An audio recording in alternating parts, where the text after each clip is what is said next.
when I say that, nobody knows what that is. So I'm a college application coach.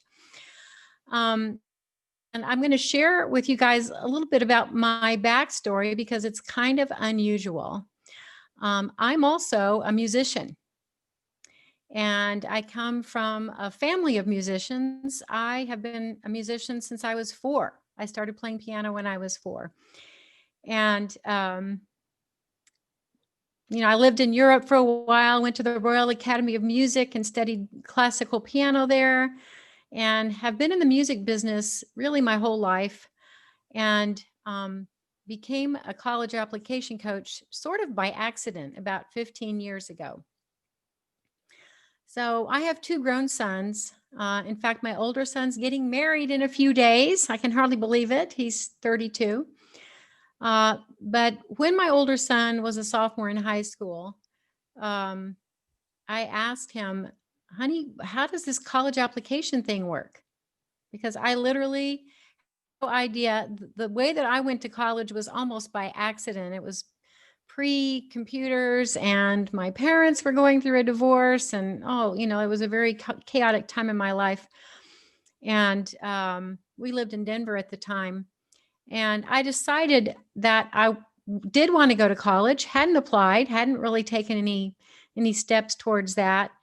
And the local school that was the best school was University of Denver. And I literally drove up to the school one day and went into the admissions office and asked them how to apply.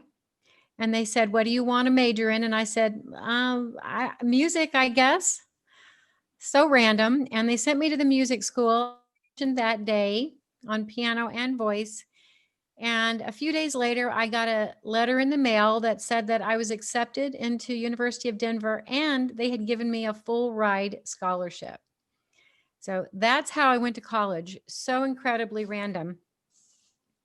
Now, these days, that process is a lot different. And I attribute it primarily to the fact that we have the internet, because when I was in high school, I barely knew about colleges. I mean, I knew about the ones locally, but we certainly didn't know about colleges that were on the East Coast or, in California or anything. And so really different process back then. So anyway, after University of Denver, I actually moved to Los Angeles and got into the music business there and lived there for 20 years. Had some really fun experiences in the music business, including having worked as a backup singer in Las Vegas off and on for several years, and becoming friends with Frank Sinatra, and getting to sit at his table every night at Caesar's Palace with Gregory Peck and all kinds of amazing Bob Hope, amazing old time stars. So that was really fun. So I had a great time in the music business, and I'm still a musician. So anyway, jumping back forward to my son, he's a sophomore in high school, and I'm trying to figure out how we're supposed to do this college thing. And of course, he has no idea. And I asked him, well, do the high school counselors do it for you? And he said, I don't think so. And so I called the school, and they said, well, we can help a little bit, but it's mostly up to the student. So I thought, well, gee, I really want my kids to go to good schools, so I'm going to learn a little bit about it. So I bought a book on how to apply to college. And I read it, and funny enough, I was really interested in it. And then I bought another one and read that one and bought another one. And pretty soon I've got a bookshelf full of every single book in existence about applying to college. I still have that bookshelf over there. But I sort of became obsessive about it. And from the viewpoint of being a mom who, really wanted her 2 sons to have a great college experience. So I started working with my older son, Alex, in sophomore year. And he was a willing patient. He worked with me. And the end result of that was that he got into Harvard. And I was excited, but also pretty stunned. And I had enjoyed that process so much that I wondered if there was a job doing that. And so I looked online. We did have computers at that point, thankfully. And so I looked online and I found that Harvard actually had a training in college admissions. And so, although it was mostly for people who were working in the admissions offices of colleges, but I begged them, please let me come, please. So I got admitted to that program and got trained at Harvard. And I also took another training through an organization called Independent Educational Consultants Association. And so I got legitimized in it. And I've been doing it professionally for about 15 years. And I would say two things make me unique. First of all, the fact that I'm also a songwriter, and I'll get to that in a second, but also because I learned it as a mom wanting to learn it for her children. So I everything about it. And now when I work with students, all that information that I learned obsessively for my sons now goes to my students. So I have what I would consider to be a lot of unique insights as far as that whole process goes, because um, I learned it as a mom. And by the way, my younger son, who was 3 years behind my older son, so I think my early experience was the most challenging, and now I use that for all my students. Now, on to being a songwriter. I think in my little introductory blurb, Maria talked about me writing for the Barney TV show. That is true. I had so much fun writing for Barney in the 90s. I wrote for them for about a 5-year period, and amazingly still get royalties from Barney all these many years later because it's still on TV and they still sell videos and so forth. So that was really fun. But I will say I equate it in this way, how these two things are related. Songwriting is basically about two different things. There's songwriting about love, and there's songwriting about heartbreak. And the challenge when you start writing a new song is how are you going to make those two worn out subjects something interesting? So, as a songwriter, I have to do that. Now, when I'm working with a new student, and the students mostly, thankfully, most of the students come to me and they say, I'm just a regular kid. I don't have any, I'm not a Nobel Prize winner or anything like that. And so my job with that student is to find, in the same way that I would find something interesting to write a song about, I have to find something interesting about that student. And I do. I keep talking to that student until I find something that we can kind of hang our figurative hat on for the application process that is going to make that student memorable. So I would say that's kind of a key thing for the college application process, is figuring out how your student can present themselves in a memorable way. Now, all that being said, obviously, most of the students that I work with now are, I would say, kids that want to go to UT and they're not in the top 6%, which, as you parents know, at a competitive school like Lovejoy, and same thing with my local kids here at Highland Park High School, being in the top 6% is really tough at a competitive school. So most of the kids that I work with want to go to UT. They're not top 6%, but they're still really, really good students. And so we have pretty good success with that. Every year I do have a few students who have aspirations for some of those top schools like Vanderbilt or the Ivy Leagues or Duke or, Northwestern, those kinds of schools. And granted, those applications take longer because they involve more essays and just more thought process. But I do work with all kinds of kids. And frankly, I think part of the thing that I'm good at is keeping the student on track. Because when I work with a student, we make regular appointments and I give them homework and I expect the homework to be done. I'm all about tough love, and it usually is. So I think that's also a help just from a getting the job done point of view. Um, anyway, so I want to go on to some nuts and bolts about some of this process, which is kind of complicated and can be mysterious. And I'm gonna pull back the curtain on some of that stuff. So in a typical year, granted this year with the COVID-19 pandemic really affecting every aspect of our lives, it's a little bit different. A lot of the colleges have gone test or test flexible. And when I say test, I'm talking about SATs, all the standardized tests, SATs, ACTs, SAT subject tests. Test flexible means that you don't have to report, test optional means you don't have to report your standardized test score, SAT or ACT. Test flexible means that you can use other tests like AP scores. So if you have a student who gets to be like I did this year, a lot of my juniors, their SAT and ACT test dates got canceled. So we ended up using their AP scores. So that's what test flexible means. You can use any standardized test scores. But in a normal year, the colleges are going to look at the standardized test scores first.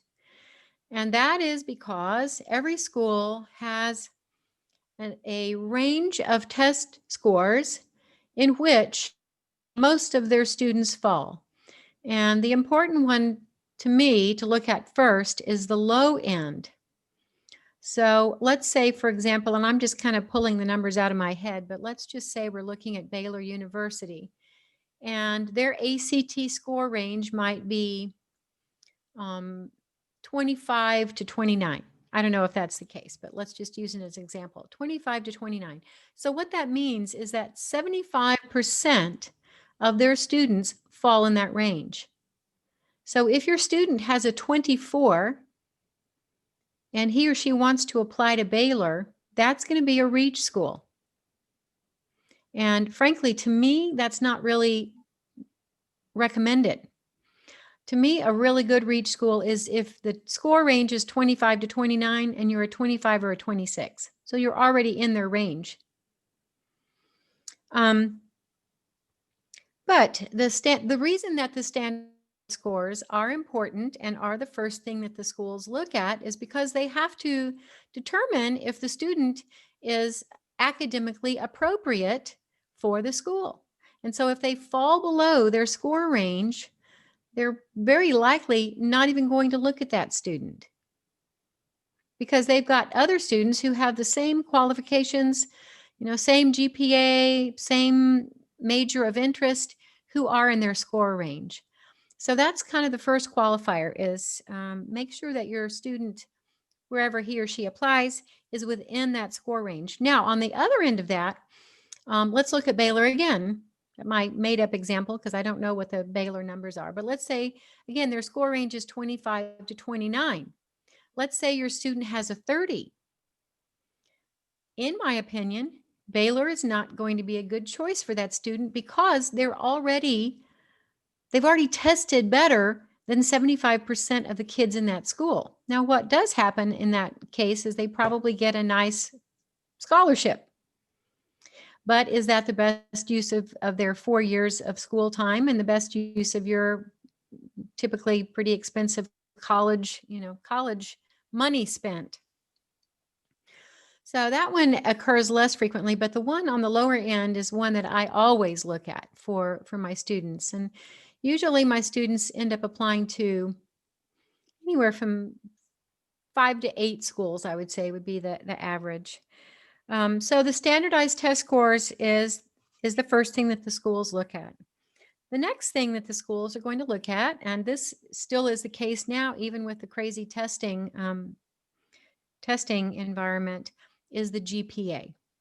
And believe me, the schools know, a school like Lovejoy or a school like Highland Park, the colleges know that those are competitive, rigorous schools, and they understand what a 4.0 GPA means, or a, weighted 4.1 or whatever. They know what that means at a school like that. So the GPA is important, and also what they're looking for is the kind of student, and it doesn't happen that often, but occasionally I'll get one of these students who have a high test score and a GPA that doesn't really reflect that test score. So their GPA is lower than what the test score would communicate as far as what kind of student that person is. And that tends to be a little bit of a red flag for colleges, because it tends to, whether or not it's the case, it tends to say that the student's kind of an underachiever, doesn't put their best effort forward in school, unfortunately. So if I have a student like that, I always address that.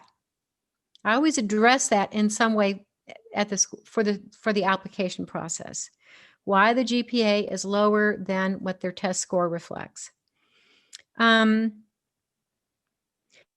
Then, so those two parts, the test scores and the GPA, I don't really deal too much with. I mean, I have a pretty good half-hour session on some tips that I have found to be really helpful for test taking, and some tips for keeping a GPA up. But basically, I don't do tutoring and I don't do test prep. But what I do help with are the essays. And I will tell you that the essay writing process, if you're applying to 8 schools, is formidable. I help the student write one main essay, and that main essay has to cover a lot of bases. It needs to, first of all, be interesting, be engaging, be fun to read. It has to promote the student. And it also has to introduce in some way what that student's area of interest is going to be, either explaining how the student got interested in it, discussing some of the really cool things that the student has done to pursue that interest. But I feel like it's really important in that essay to introduce a consistent through line that's going to appear throughout the application. So the main essay, if I had to estimate the number of hours spent on the main essay, I would probably say average, just our time, not including the student's time, probably average 4 hours. And that includes the student doing homework. So probably another hour or two with that. So 4 to 6 hours on the main essay. So it's a work of art by the time we finish it. It's every single, yeah. We have a question. Sure. At what age should a student start preparing for an application process? Well, I do consulting. I usually once a year consultants, starting as early as freshman year, just to give everybody a timeline. But I actually start working on the application process in June, after the June. But optimally, it's good to know what you're doing before then. And I'm going to give you guys some other information about testing timeline and so forth. So what I'm going to talk about today is going to help you with that. But just as far as like the hard work that I do with my students, we start mid-June, usually after the junior year, all through the summer. I'll start with new kids, but optimally mid-June. And the first deadline is October 15th for UGA. And then the next deadline is November 1st for priority UT and early action for the other schools. And I will say, honestly, it's usually kind of a push if I've started in the summer to be ready by those deadlines. I mean, that's how much work. If it's done well, that's how much work it ends up being. Meeting basically on a weekly basis. Have you worked with students who were not motivated before? Yes, I have. How do I deal with that? Well, I give them homework and I expect it to be done. That's, I don't really have any kind of special solution for that other than I'm not happy if they haven't done their homework. So, I'll always have something to do when we meet, but if they haven't done their writing work or so forth, I say, okay, well, you're going to have bring it next time. So, we get to a point where we can't progress without them doing their homework, and they understand that. That's a good question. I prefer students for sure. It's a lot easier to work with them, and we get done more quickly. But anyway, so I was talking about the main essay. So the main essay is a big deal, and that's basically how the student is going to introduce him or herself to the college. And it is important because that becomes a very defining factor, because every student's going to be competing with other students who have their same test scores, who have their same GPA, who are trying to major in the same major. So an interesting essay becomes really, really important. And then, and let me just stick with the essay topic. So that's the main essay. But I would say on average, with a student who's, let's say, applying to 6 schools, you're probably looking at anywhere from 5 to 10 additional essays of varying lengths. For example, OU takes the main essay and also has 2 more 650-word essays. I mean, that is a huge application. UT has the main essay, 300-word essays, and then if they're applying to any of the honors programs, more essays, 2 or 3 or 4 more essays. So typically I start the UT application first and get that done, because we're going to be using the essays that we write for UT for other schools. We'll tweak them and kind of tailor them to other schools. But just the UT application alone takes a good chunk of the summer. But we do get usable essays out of that as well. The application open, the electronic applications open August 1st. So we try to have the essays, kind of a good start on the essays done by that point, because then we start looking at the online applications and filling those out and getting resumes together. And I typically have my students, we do this together. We look at every major at every school, because the more selective the school, the more popular those popular majors are going to be. And the popular majors tend to be business, biology, what else? There's another really popular major like communications, things like that. I try to scope out some majors that would give the student the same professional track, but are not quite so popular. And I actually have a fun story about that. Probably about 8 years ago, I worked with a really smart girl. She was a Hockaday student and just a fabulous writer, amazing writer, and great grades, great test scores. I mean, she had everything. And she really wanted to go to an Ivy League school. And so I worked with her, and her top school was Harvard. And I don't know, Harvard typically has about 40,000 applicants, and they admit about 1,650 every year. So you can see that competition is just insane. So I always tell my students that come to me and say, I want to apply to Harvard. I say, okay, we can apply to Harvard, but here's your chance. Here's how much chance you have. I'm just saying, I just make it very clear to them that there's very little chance, because you are competing with 40,000 people to get 1,650, to get one of 1,650 spots. Anyway, her dream school was Harvard, and she wanted to be a writer. And she said, I want to major in English. Well, of course, English is one of the top majors there. And I said, well, let's look at some of the other majors.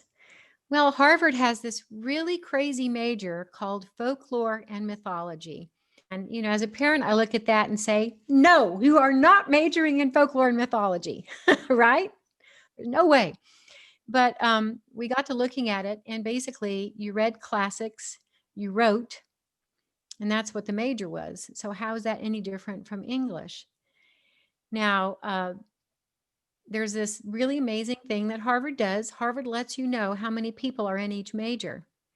So the English major, out of 1,650 freshmen the previous year, the English majors had like 450, but the folklore and mythology major had 7. So we applied in folklore and mythology, and the end of the story, you can guess, she got in. So that's a really amazing thing to know as you're looking at colleges. If your student wants to be pre-med, for example, don't have them look right at the biology. Have them look at some of the other majors that might not be quite so popular for the more selective schools. Now, if your student's, well within their score range and it's an easy school for them to get into, then yes, do biology. But as you're looking at more competitive schools, strategize it a little bit. So the other essays that are involved with the application process typically are, tell us about your major and tell us why ABC school is the perfect fit for you. So neither of those, I mean, the major one can sometimes be tweaked to fit multiple schools, but the tell us why ABC school cannot be tweaked. That has to be written, for each school. So if your student's applying to 6 or 7 or 10 schools, right there, you're looking at 6 or 7 or 10 additional essays besides the main essay. A lot of schools, I'm going to use SMU as another example. SMU has, why do you want to go to SMU?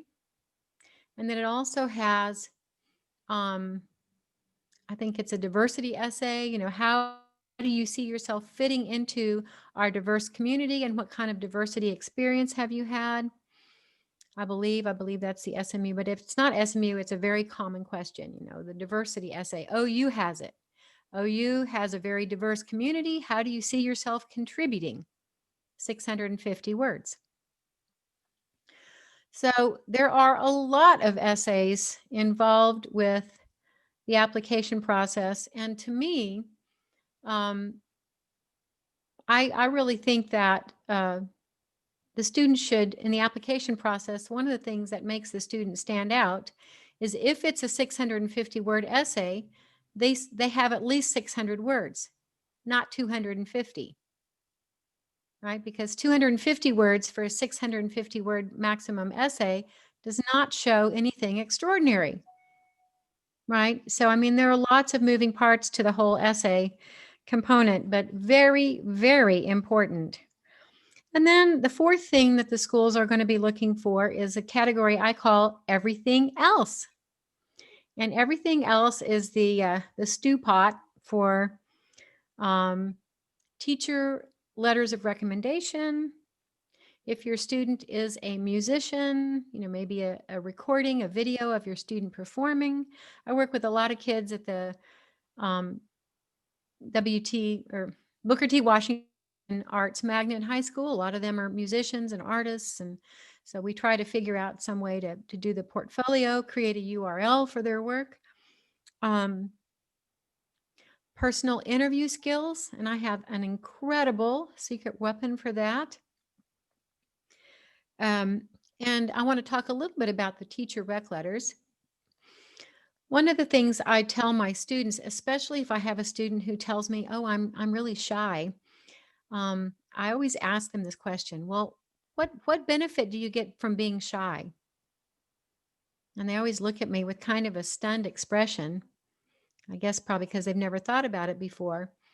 But they look at me and they say, none. I say, yeah, that's right. You don't get any benefit from being shy.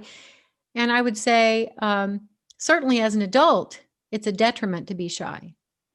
So I said, if you are quiet in your classroom, I said, first of all, what students get the most, what students do the teachers know the best, usually? And those typically tend to be the students who misbehave, right? Because the teacher has to deal with those students all the time. So I say the way that you get a good rec letter from a teacher is that the teacher has to know you. So be a student. So let's flip that over. Instead of being a bad student, which I know they wouldn't do, instead of being a bad student, be a good student who the teacher knows. And the way that you do that is by sitting at the front of the room, asking questions, going to teachers' tutorial times, going to their office hours, asking questions. And that allows a teacher to really get to know the student personally. And honestly, the teacher rec letters can be anywhere from 5 to 20% of the decision process. So if you have a student who is, well, any age really, but especially a junior this year, encourage your student to not be shy and to get to know those teachers. Make those teachers your friends, because a personal teacher rec letter can be 20% of an acceptance decision. And a personal letter is going to be, I have seen this student every week. She always comes to my tutorials, with questions in hand. She's prepared in class. She does exceptional work. She's a hard worker, right? That is a personal, as opposed to, she's been in my class for the year. She's on time. She hasn't been tardy, so on and so on. What you want is a personal rec letter. And the way that you get that is by having the teacher know your student really well. And same thing with a counselor. I don't know how big Lovejoy is, but in some of the bigger schools, honestly, I've had kids who have never even met their counselor. And, understandable if a counselor has 500 students and some kids have got drug problems and family problems and so on. I mean, just the regular kids don't have much of a chance. So if your student doesn't know their counselor, have your student make an appointment to go in and meet the counselor and just introduce him or herself, tell the counselor, what the student's interested in, and especially as a junior, where they're hoping to go to college and what they're hoping to major in and that kind of thing. Let the counselor get to know the student, because the counselor has to write a rec letter too. And, granted, a lot of times they're just kind of nuts and bolts. The student has got a good record and that kind of thing. But how much better is it if the counselor actually knows the student personally? So encourage your student to get to her teachers or his teachers and the counselor. Very, very important. So those are the things that's how the application process, the decision-making process is made. Number 1, standardized test scores. Number 2, GPA. Number 3, the essays. And number 4, all the other stuff in that pot. Now, how does a student accomplish this? Well, one thing that I have parents ask me all the time, my son's been in football, hockey, whatever, for years. Does that make any difference? Well, it makes a difference if the student is at a level where the student could be recruited. If the student's not what I would call a super athlete, then no, not really. The most important thing I would say to emphasize with your student, I mean, I think sports are fun, but the most important thing is prioritizing academics. And it's really hard to do that if your student's in sports, right? So as a parent, you have to make that decision. Is my student going to be focused on academics, or, I don't know, at Highland Park, the football team is a big deal. Oh my gosh, I think there are like 150 boys on the football team, and only a few of them get to play, but all of them still have to go to every practice and every game. And it's a huge time constraint. So I've had a few students who have come to me, met with me a couple of times and then decided to drop out of football because there was just no way. And obviously they're going to be boys that are really committed academically, but there was no way for them to accomplish what they wanted to academically and be on the football team. I didn't encourage them to quit. They just came to that decision. But just regarding sports, unless your student's a superstar in sports, it's probably not going to have a big effect on their college application process. My son was actually in in school and in first grade with Matt Stafford. If you guys know about him, he's a big football star now and got recruited in high school, graduated early, went on to, I want to say Georgia. I can't remember exactly, but now he's a professional football player, worth millions and millions of dollars. So in that regard, yeah, great. Be in sports. He can save the money he earns in football and never work again, right? But other than that, and he was also in school with Clayton Kershaw, the baseball player. So now they're both superstar athletes.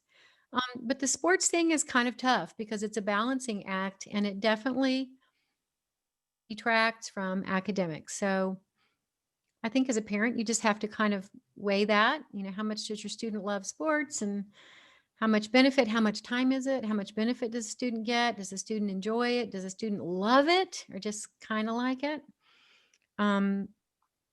So in my opinion, the place to look for prioritizing is to academics. So the top 10 strengths and experiences that colleges are looking for in high school students.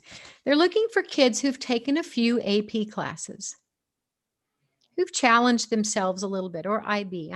I work with some kids who do the IB program, but AP or IB, they're looking for some kind of challenge. And that brings me to something that is really important for parents of younger students, freshmen and sophomores. Don't have your student wait until senior year for their AP classes, because whatever they end up with at the end of their junior year, their GPA, the number of APs they've taken, whatever they end up with, that's what goes to the colleges. So if you save all your AP classes for senior year, you don't get that bump on your GPA.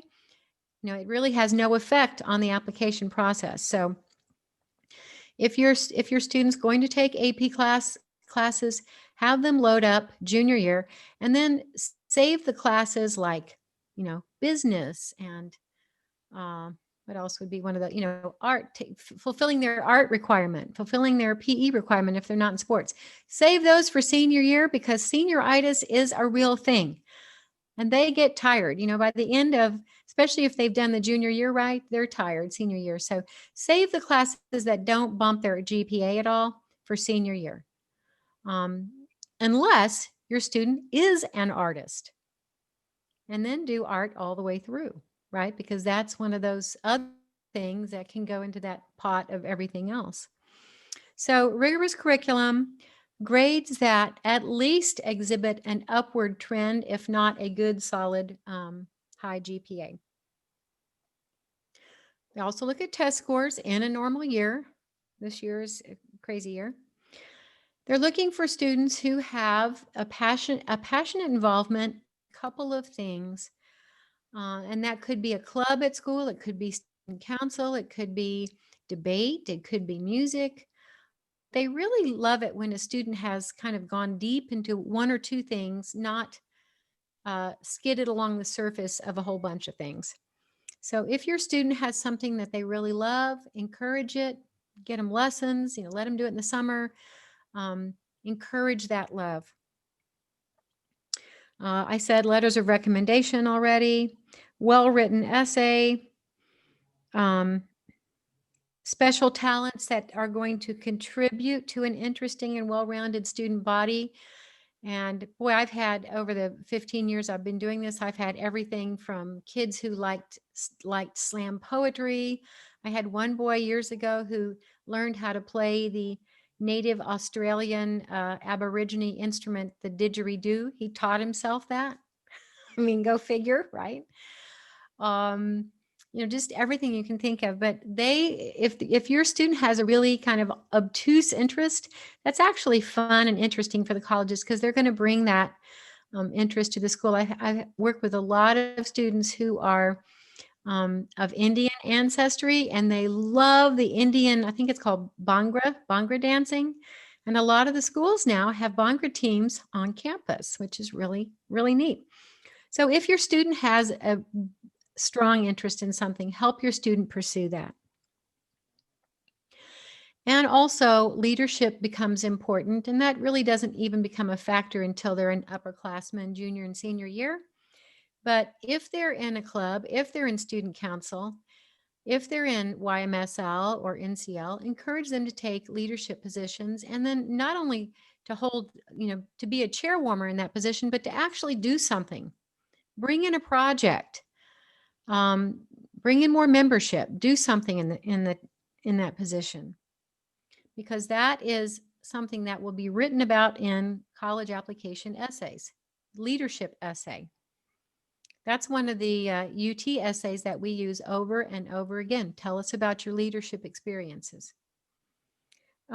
Intellectual curiosity. So if your student is somebody who just, one of my students this year, in fact, it was the boy I was telling you about who quit the football team. One of his really deep interests is aquariums. It's a hobby, and he actually started an aquarium club at school. I mean, that's really unique and really fun. So something like that also gives essay material. It's fun to talk about. It's something, he started the aquarium club at school. It's just a unique thing. So if your student is interested in something kind of obtuse like that, go for it. Get the kid an aquarium, let him pursue that. I actually find that really fun and the last thing is not as important as it once was, but a demonstrated enthusiasm to attend. Obviously, this year, the only way kids can do that is by Zoom or by virtual campus tours, which frankly, I like better than expecting kids to fly around the country and visit campuses. So hopefully that's going to remain because they have to log on. And so therefore the campus knows that they've been there. And the only other thing I would say, just very quickly, I see we've got about 10 more minutes, the testing timeline. I'm just going to nutshell this for you, but this is really important. Have your students start prepping for the SAT in the summer between sophomore and junior year for two reasons. Number one, they're going to take the PSAT in October of their junior year, the real one, not a practice one, the real PSAT, which is kind of ironic because PSAT means practice SAT. So they take a practice SAT in 10th grade, but the real one, the practice SAT, happens in junior year. It's the only place where you can qualify for national merit standing. So if you have the kind of student who tests well and who might do that, it's worth prepping over that summer before they have to do it in October. But the other reason is because I recommend to all juniors that they take their first SAT, the real one, the first weekend in December, because all of the seniors are now not testing anymore. So they're not competing with seniors, and it really makes the grading curve a lot more favorable. So take their first SAT in December of their junior year, take an ACT after the holidays, and then take one more SAT before the end of the junior year. And it's really important to finish the junior year having a couple of test scores, because that is how you make a decision on which colleges that student is academically suited for. Because remember what I said about how they make their decision? Number one, test scores. If a student comes to me and they haven't taken a test, and I don't really know, can I repeat the timeline? Yes. If the student comes to me like they did this year and they don't have any test, it's very hard to put together a school list. So the timeline is start prepping for the ACT after sophomore year, so summer between sophomore and junior year. They take their national PSAT test in October. Every student will do that. So if they've been prepping all summer, they're going to be really familiar with that test, and that is their one opportunity to get national merit standing. And then have them keep prepping and take their first SAT, the first weekend in December, which is when it's offered. Have them take their first ACT. So they're going to prep over the winter holidays, have them take their first ACT after the holidays, February, March, and then one more SAT before the end of the junior year. So optimally, by the end of the junior year, they've got 2 SATs, 1 ACT. And the reason that timeline is first of all, that timeline was given to me by the Dean of Harvard Admissions. But second of all, if they don't have a test score by the end of their junior year that everyone's happy with, they have the whole summer after their junior year to keep prepping and take another round. They can take an SAT in August of their senior year and an ACT in September, and that's still early enough to have their scores be part of their college application process. Okay, a little bit complicated on that testing thing, but just be sure that by the end of the junior year, your student has a couple of tests under their belt, because that's how you can determine which schools are going to be appropriate for the student.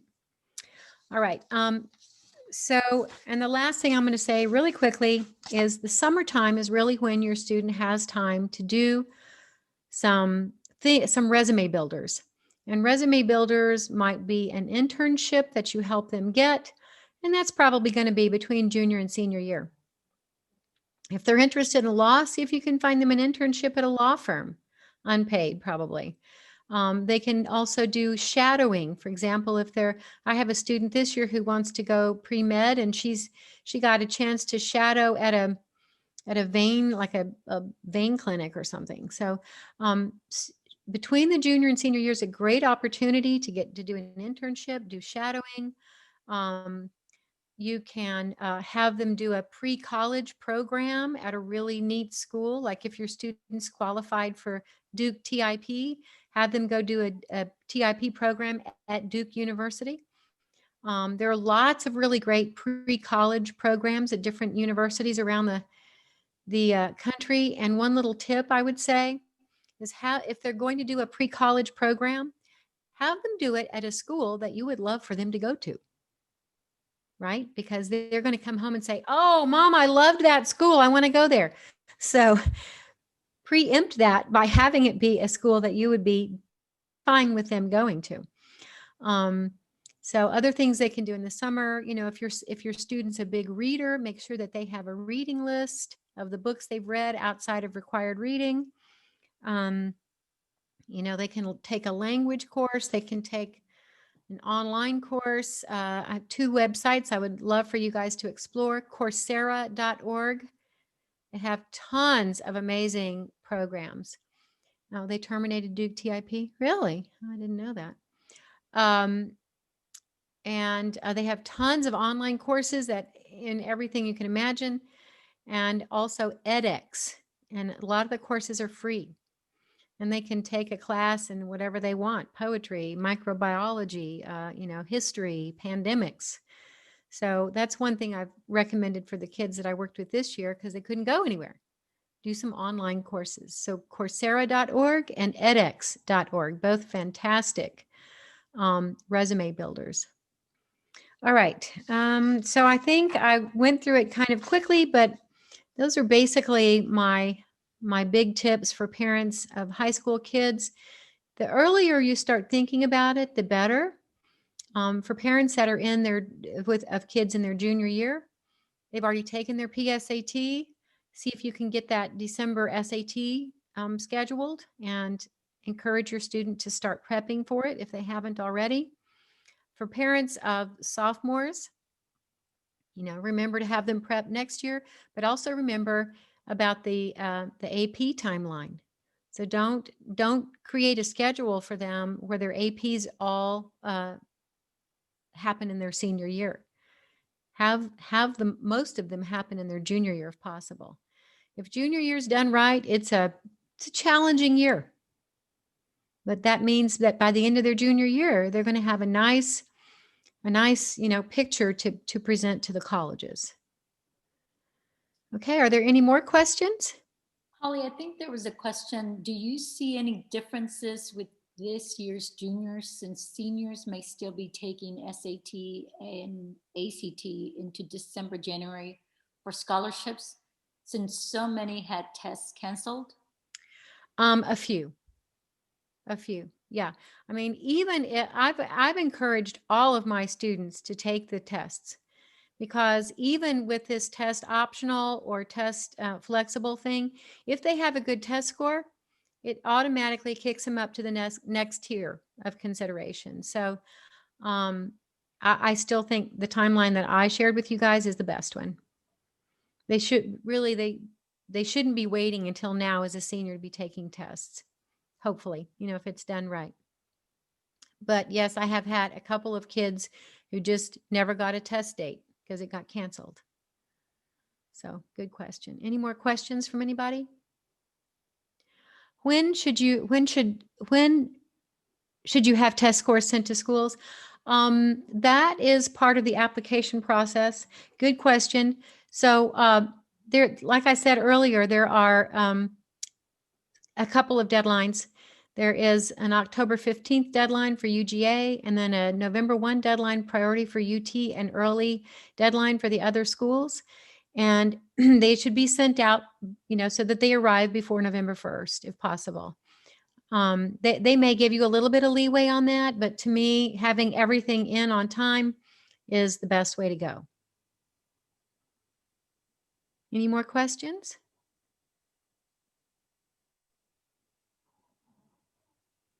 Okay, well, you guys can certainly, I put my information at the top of the chat. You can look, if you have any questions, you can text me or email me. I'd be happy to answer any questions.